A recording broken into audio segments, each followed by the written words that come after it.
Good morning. Today is 24th of August 2018 and we are going to discuss the articles of The Hindu. सबसे पहले नजर डाल लेते हैं कौन कौन से आर्टिकल्स आज हम डिस्कस करने जा रहे हैं। पहला आर्टिकल यहाँ पे, केरल में जो डिजास्टर आई है, क्या उसके लिए हमें फॉरेन कंट्री से यानी दूसरे देशों से एड स्वीकार करनी चाहिए या फिर नहीं करनी चाहिए। नीचे ये आर्टिकल भी इसी टॉपिक से संबंधित है। दोनों आर्टिकल्स को हम कंबाइन करके डिटेल से डिस्कस करेंगे। नीचे ये आर्टिकल यूएसए की इंटरनल पॉलिटिक्स के बारे में है, इंपॉर्टेंट नहीं है, नहीं डिस्कस करेंगे। बीच में ये आर्टिकल हिस्ट्री यानी इतिहास की इंपॉर्टेंस और इतिहास से जुड़े इश्यूज के बारे में है। इस आर्टिकल को भी हम डिटेल से डिस्कस करेंगे। दूसरे पेज पे ये आर्टिकल संविधान के आर्टिकल 35A के बारे में है। देखो वैसे तो इंपॉर्टेंट आर्टिकल है, लेकिन इस इशू को हम ऑलरेडी डिटेल से डिस्कस कर चुके हैं। 9 अगस्त की डिस्कशन में और इवन 10 अगस्त की डिस्कशन में हमने आर्टिकल 35A के बारे में डिटेल से डिस्कस किया था। उन्हीं पॉइंट्स को रिपीट किया जा रहा है, नहीं डिस्कस करेंगे। लेकिन एक इंपॉर्टेंट आर्टिकल, काफ़ी ज़्यादा इंपॉर्टेंट आर्टिकल जो हमारा छूटा हुआ है स्टेट फाइनेंस कमीशन से संबंधित, उस आर्टिकल को हम डिटेल से आज डिस्कस करेंगे। अब्दुल कलाम का कोट आज का है, द 3 की societal members who can make a difference are father, mother and teacher.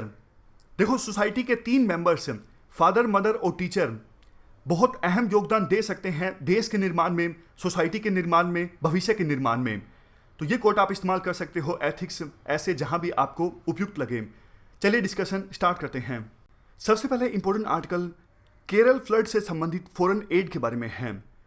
GS paper 2 और जीएस पेपर 4 के इन टॉपिक्स के साथ आप आर्टिकल को रिलेट कर सकते हो। कंटेक्स्ट की बात पहले करते हैं। केरल में विनाशकारी फ्लड आती है, उसके बाद कई देशों ने केरल में रिहेबिलिटेशन के लिए मदद की अनाउंसमेंट की। फॉर एग्जांपल यूएई ने 700 करोड़ देने का ऐलान किया, कतर ने 36 करोड़ और मालदीव ने 35 लाख।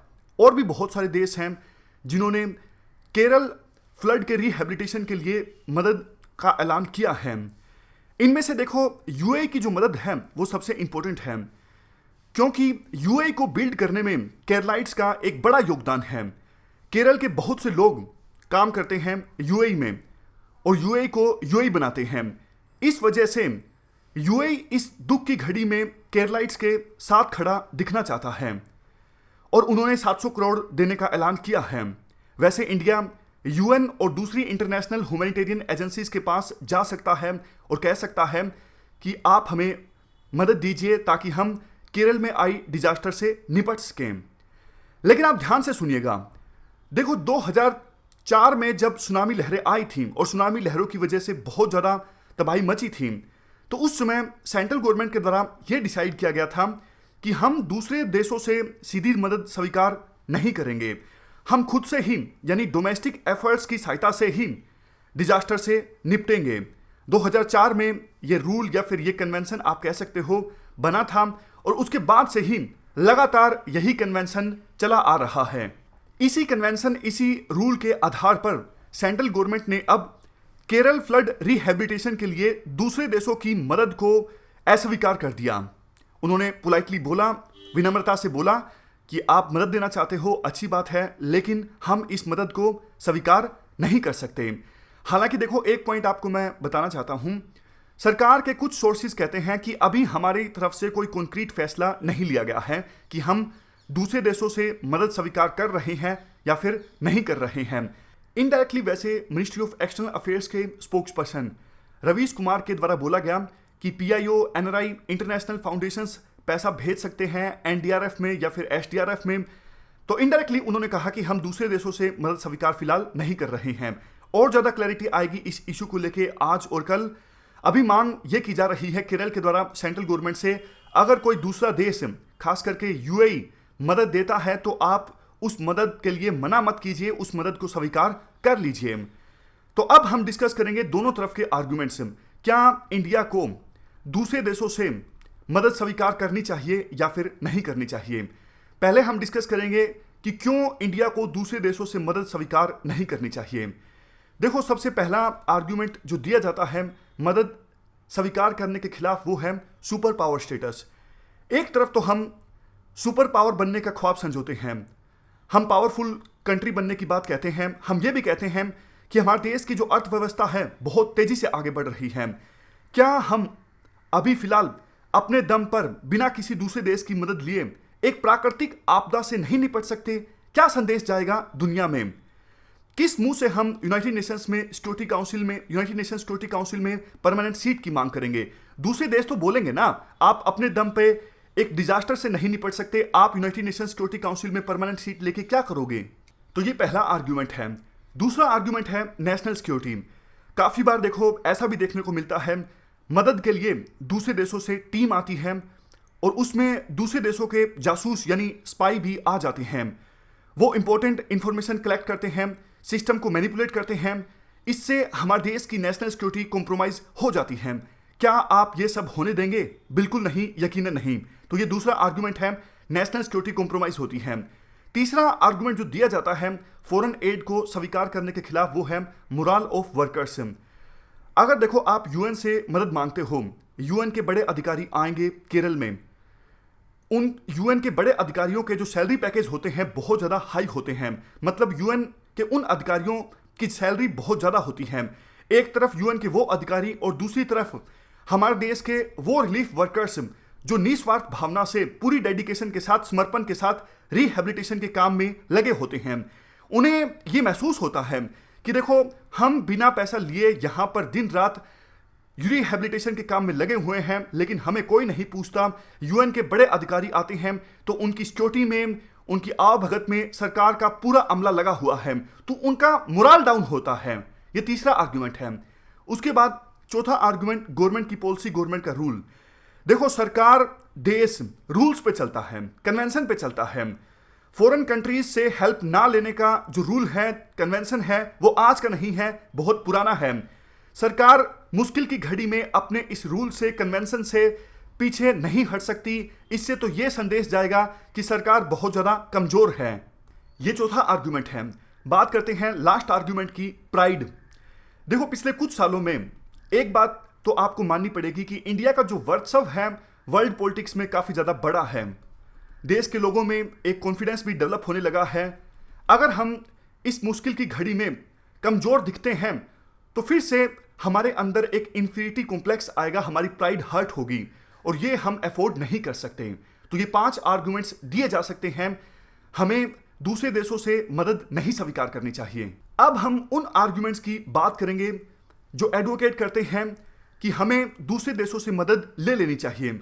सबसे पहला आर्गुमेंट तो देखो ये है कि इतनी भारी तबाही हुई है, केरल को रीबिल्ड करना है, आवश्यकता है ज़्यादा से ज़्यादा पैसों की, और आप इस मुश्किल की घड़ी में रूल्स खेल रहे हो। रूल्स देखो जनता की भलाई के लिए होते हैं। अगर जनता की भलाई नहीं हो रही है तो फिर रूल्स किस काम के? चेंज कर दीजिए इन रूल्स को, चेंज कर दीजिए इन कन्वेंशंस को। ये पहला आर्गुमेंट है। दूसरा आर्गुमेंट, अगर देखो आप रूल्स पे अड़े ही रहना चाहते हो तो 2016 में एक नेशनल डिजास्टर मैनेजमेंट प्लान आया था, NDMP। ये प्लान आया था 2016 में। इस नेशनल डिजास्टर मैनेजमेंट प्लान में साफ तौर पे बोला गया है कि इंडिया डिजास्टर आने पर, मतलब प्राकृतिक आपदा या फिर अप्राकृतिक आपदा आने पर किसी दूसरे देश से मदद की गुहार नहीं लगाएगा। लेकिन अपने आप से अगर कोई दूसरा देश मदद देता है इंडिया को तो इंडिया उस मदद को स्वीकार कर सकता है। और किस बेस पे ये डिसाइड किया जाएगा? देखो ये इस बेस पे डिसाइड किया जाएगा, ministry of external affairs, ministry of home से चर्चा करेगी, कंसल्टेशन होगी, पूछेगी मिनिस्ट्री ऑफ एक्सटर्नल अफेयर कि जो डिजास्टर आया है वो कितना ज़्यादा सीवियर है। उसके आधार पर यह फैसला लिया जाएगा सरकार के द्वारा कि दूसरे देश से मदद स्वीकार की जाए या फिर ना की जाए। तो आप ही बताइए, क्या इस मैनेजमेंट प्लान में जो कुछ बोला गया है वो सही है, या फिर 2004 से ही सरकार की जो कन्वेंशन या फिर रूल चला आ रहा है वो सही है? तीसरे आर्गुमेंट में देखो कहा जाता है अगर यूएई से हम इस वक्त मदद नहीं लेते हैं तो यूएई भी नाराज हो सकता है। इंडिया और यूएई के रिलेशंस बहुत ज़्यादा मजबूत हुए हैं पिछले कुछ सालों में। इस वजह से इंडिया को यूएई को नाराज नहीं करना चाहिए और यूएई से मदद स्वीकार कर लेनी चाहिए। चौथा आर्गुमेंट सुपर पावर स्टेटस के बारे में है। आपको यह लगता है कि दूसरे देशों से आप मदद लेते हो तो हमारा सुपर पावर स्टेटस प्रभावित हो सकता है। एक बात बताइए, 2004 से अभी तक आप दूसरे देशों से मदद नहीं ले रहे हो, तो कितना नजदीक आप आ गए हो सुपर पावर बनने के? बिल्कुल भी नहीं। हम 1 इंच भी आगे नहीं बढ़े हैं। यूनाइटेड नेशंस सिक्योरिटी काउंसिल में परमानेंट सीट की तरफ। यह बात सही है कि वासेनार अरेंजमेंट में हमें सीट मिल गई है, ऑस्ट्रेलियन ग्रुप में भी हमें सीट मिल गई है, लेकिन हमारी इतनी भी ज़्यादा इच्छा नहीं थी ऑस्ट्रेलियन ग्रुप या फिर वासेनार अरेंजमेंट में सीट हासिल करने की। हम एनएसजी में सीट चाहते हैं। न्यूक्लियर सप्लायर ग्रुप में हमें सीट अभी तक नहीं मिली है। एमटीसीआर में सीट हमें मिली है, लेकिन हमें एमटीसीआर में सीट इसलिए मिली है क्योंकि हमारा जो मिसाइल रजीम है बहुत ही अच्छा है। हमारे देश में मिसाइल जो कंट्रोल है बहुत ही अच्छा है। तो ये चौथा आर्ग्यूमेंट है सुपर पावर स्टेटस से संबंधित। पांचवें आर्ग्यूमेंट की हम बात करते हैं नेशनल सिक्योरिटी। अगर हम मदद लेते हैं तो हमारी नेशनल सिक्योरिटी कॉम्प्रोमाइज होगी। ये आर्ग्यूमेंट देखो गलत है, राइटर के द्वारा बोला जाता है। ये 20वीं सदी का आर्ग्यूमेंट है। आज के समय में गूगल, फेसबुक, ये जो वेबसाइट्स हैं वो ऑलरेडी सरकार से बहुत ज़्यादा जानती हैं। गूगल, फेसबुक सिस्टम को ईजिली मैनिपुलेट कर सकती हैं। तो ये कहना कि यहाँ पर जासूस आएंगे दूसरे देशों की टीमों के साथ और वो इंफॉर्मेशन कलेक्ट कर लेंगे, ये बेतुका आर्ग्यूमेंट है और ये आर्ग्यूमेंट आज के समय में रेलेवेंट नहीं है। 20वीं शताब्दी में ये आर्ग्यूमेंट रेलेवेंट था। उसके बाद देखो आर्ग्यूमेंट दिया जाता है मोराल से संबंधित। आपको याद होगा हमने आर्ग्यूमेंट डिस्कस किया था कि मोराल वर्कर्स का डाउन होगा अगर हम दूसरे देशों से मदद लेंगे। तो राइटर के द्वारा कहा जाता है आप एक काम कीजिए, आप यूएन के बड़े अधिकारियों को यहां पर मत बुलाइए। आप यूएन को बोलिए कि हमें टेक्नोलॉजी की आवश्यकता है, हमें बेस्ट प्रैक्टिसेस की आवश्यकता है। आप हमें टेक्नोलॉजी दीजिए, बेस्ट प्रैक्टिसेस दीजिए ताकि हम केरल को अच्छे से रीबिल्ड कर सकें, केरल में रिहेबिलिटेशन लोगों का अच्छे से हो सके। नेक्स्ट आर्ग्यूमेंट देखो प्राइड से संबंधित है। राइटर के द्वारा कहा जाता है ये इलॉजिकल रीजन है दूसरे देशों से मदद ना लेने का। हम भी तो दूसरे देशों को मदद देते हैं। नेपाल हो या फिर अफ्रीका हो, मालदीव हो, जहां भी डिजास्टर आती है हम सबसे पहले मदद की घोषणा करते हैं और राहत पहुंचाने का काम करते हैं। हमारे देश में डिजास्टर जब आई है तो मदद लेने में क्या शर्म। और सबसे लास्ट में आर्गुमेंट आता है सीसेशनिस्ट टेंडेंसी से संबंधित।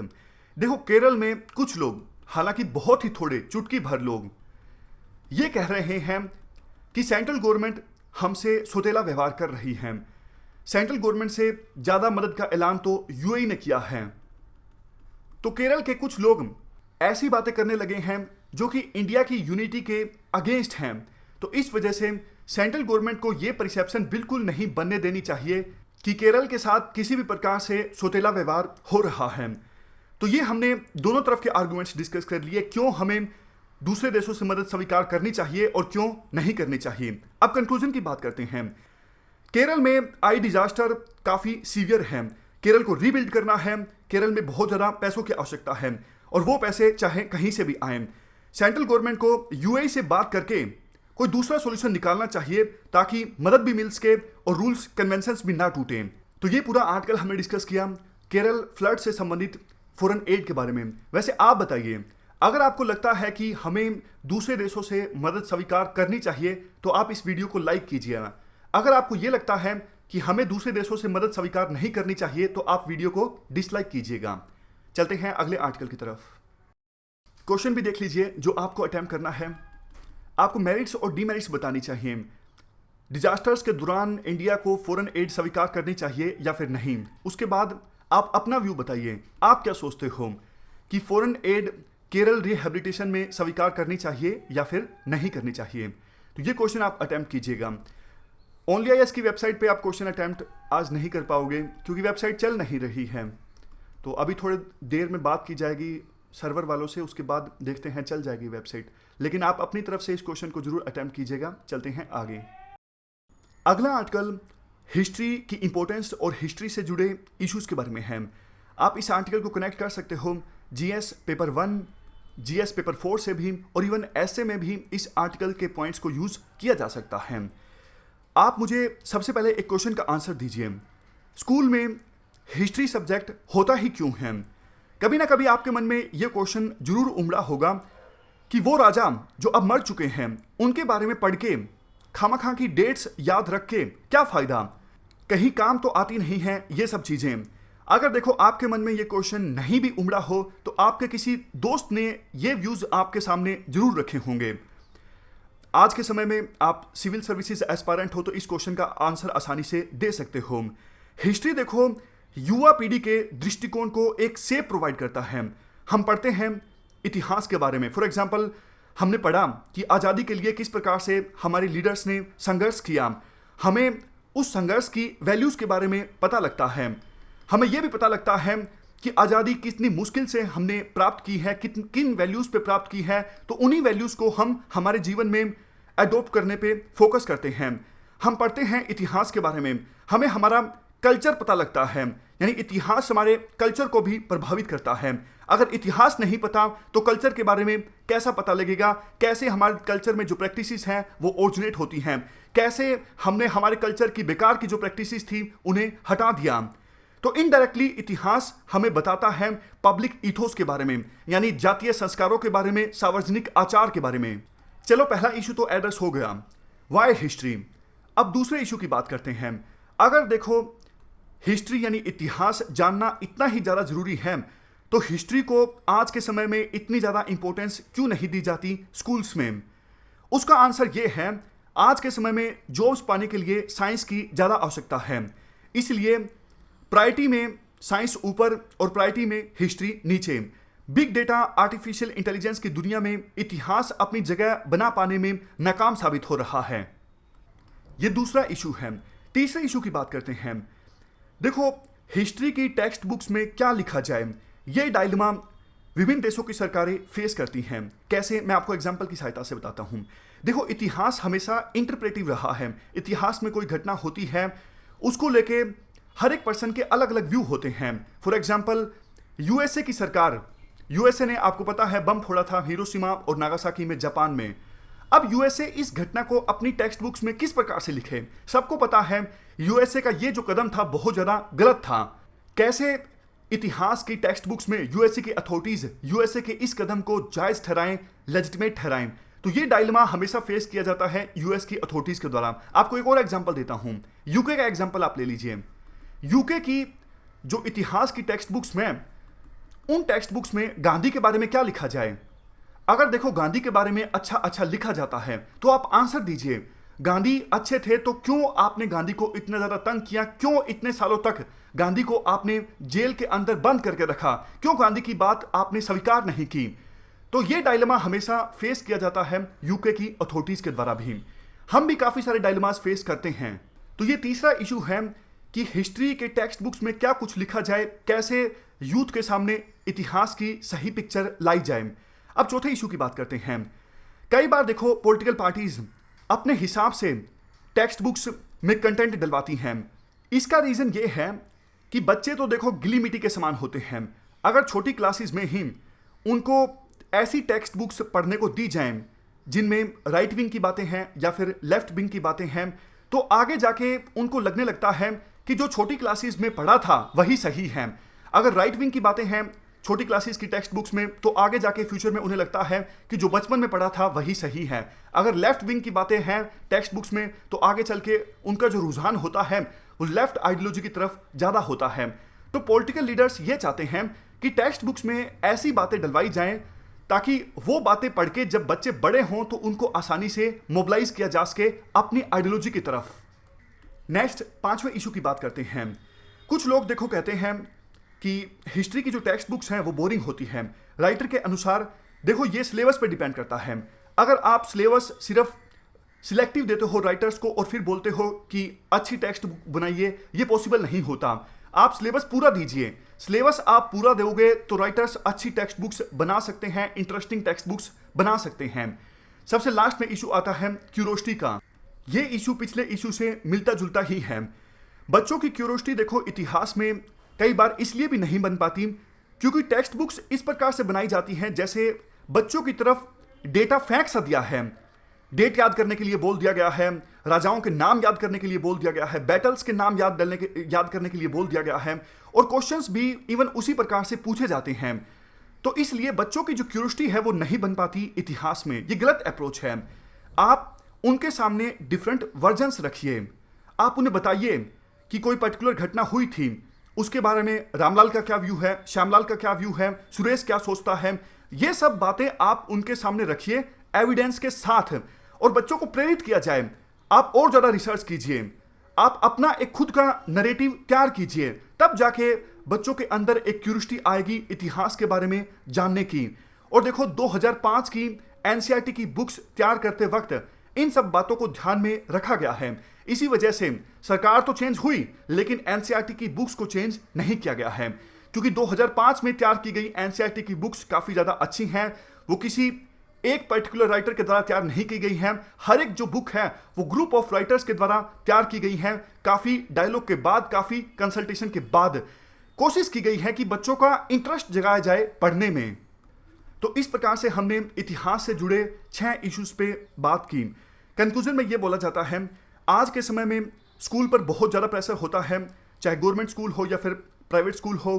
गवर्नमेंट स्कूल्स में ब्यूरोक्रेटिक प्रेशर काफ़ी ज़्यादा होता है और प्राइवेट स्कूल्स में पेरेंट्स का प्रेशर काफ़ी ज़्यादा होता है।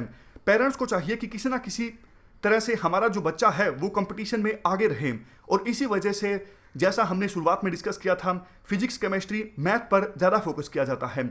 लेकिन आप इतिहास को इग्नोर नहीं कर सकते। इतिहास, जैसा हमने डिस्कस किया, इंपॉर्टेंट है पब्लिक इथोस के लिए, इतिहास इंपॉर्टेंट है कल्चर के लिए, इतिहास हमारे देश की युवा पीढ़ी का दृष्टिकोण तय करता है। तो ये पूरा आर्टिकल हमने डिस्कस किया। चलते हैं आगे। अगला आर्टिकल स्टेट फाइनेंस कमीशन के बारे में है। जीएस पेपर 2 के इन टॉपिक्स के साथ आप आर्टिकल को रिलेट कर सकते हो। देखो, यूनियन फाइनेंस कमीशन के द्वारा तो हमारे संविधान में शुरुआत से ही बोला गया था। आर्टिकल 280 के अंदर यूनियन फाइनेंस कमीशन के बारे में बोला गया है। यूनियन फाइनेंस कमीशन का काम क्या है? काम है सेंट्रल गवर्नमेंट और स्टेट गवर्नमेंट्स के बीच टैक्स वाले रेवेन्यू को डिवाइड करना। इसके अलावा विभिन्न स्टेट्स के बीच भी रेवेन्यू को डिवाइड करने के लिए फॉर्मूला बनाना।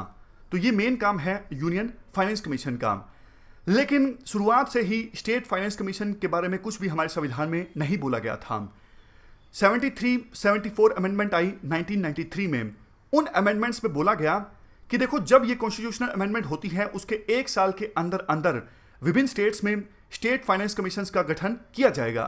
यहां पे देखो, 24 अप्रैल 1994 से पहले पहले सभी स्टेट्स को स्टेट फाइनेंस कमीशन का निर्माण करना था, और उसके बाद हर एक 5 साल में एक बार, जैसे प्रोविजन है संविधान में कि 5 साल में एक बार यूनियन फाइनेंस कमीशन का गठन किया जाएगा, उसी प्रकार से बोला गया था 74 अमेंडमेंट में कि हर 5 साल में एक बार हर एक राज्य में स्टेट फाइनेंस कमीशन का निर्माण किया जाएगा।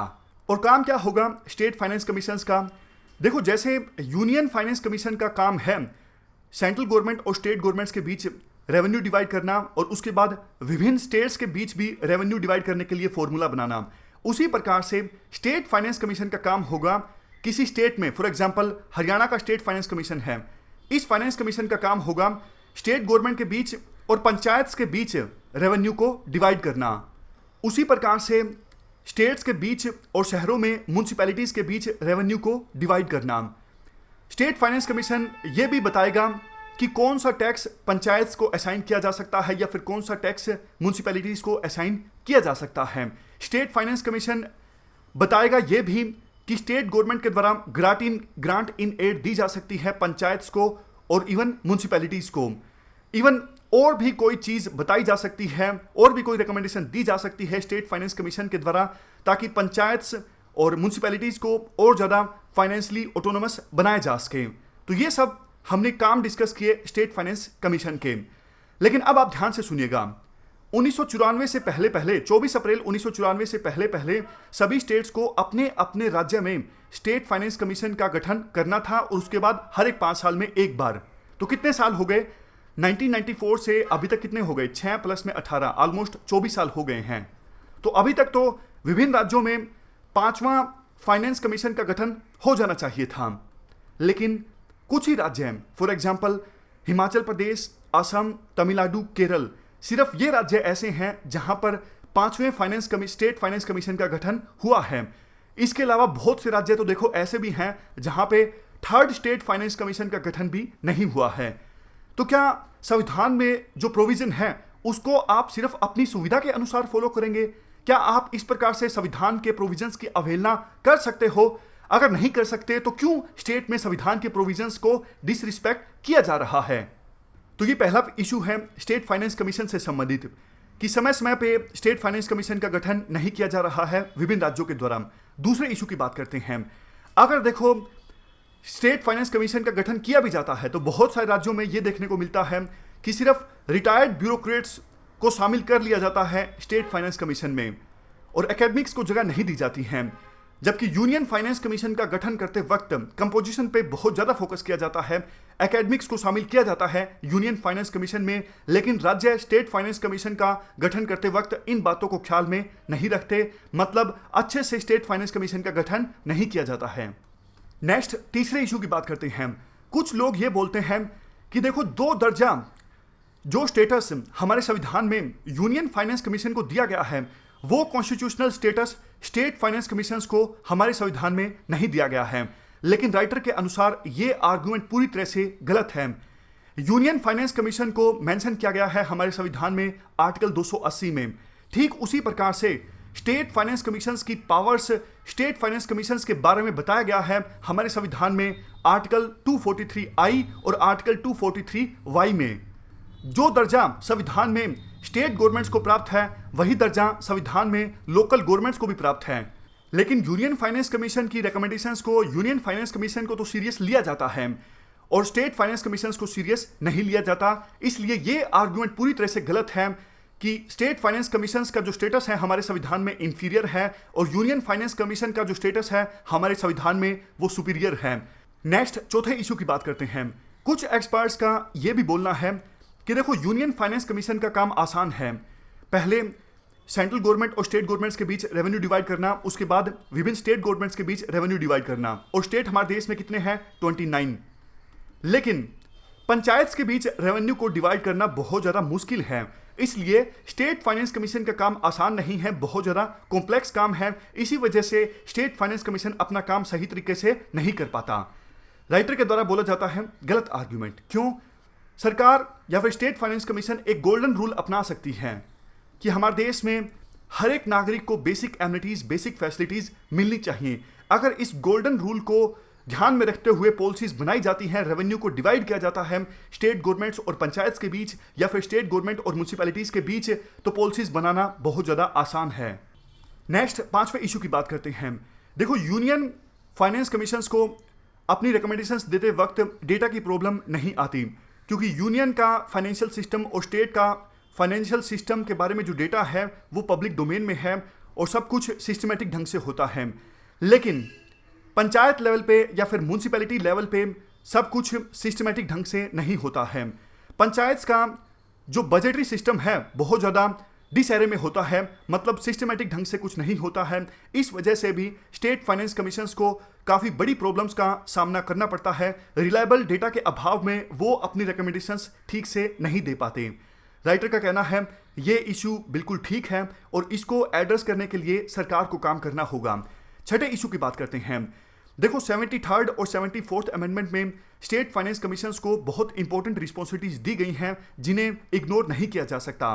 फॉर एग्जांपल, आर्टिकल 243G और आर्टिकल 243W, इन दोनों आर्टिकल्स में इकोनॉमिक डेवलपमेंट और सोशल जस्टिस के बारे में बोला जाता है। इवन आर्टिकल 243ZD में भी बोला जाता है हर एक स्टेट डिस्ट्रिक्ट प्लानिंग कमेटी का निर्माण करेगा स्पेशल प्लानिंग के लिए और इन्वायरमेंटल कंजर्वेशन के लिए सब स्टेट लेवल पर। तो क्या आप संविधान की इन रिस्पॉन्सिबिलिटीज को इग्नोर कर सकते हो, इन प्रोविजंस को इग्नोर कर सकते हो? नहीं कर सकते। तो फिर स्टेट फाइनेंस कमीशन को क्यों इग्नोर किया जाता है? नेक्स्ट, 7वें इशू में बोला जाता है, देखो, यूनियन फाइनेंस कमीशन का काम यह है कि वो विभिन्न स्टेट्स को गाइड करें ताकि विभिन्न स्टेट्स फाइनेंशियली स्ट्रोंग हों। लेकिन आप एक बात बताइए, कोई भी यूनियन फाइनेंस कमीशन बिना स्टेट फाइनेंस कमीशन की रिपोर्ट पढ़े कैसे स्टेट को गाइड कर सकता है?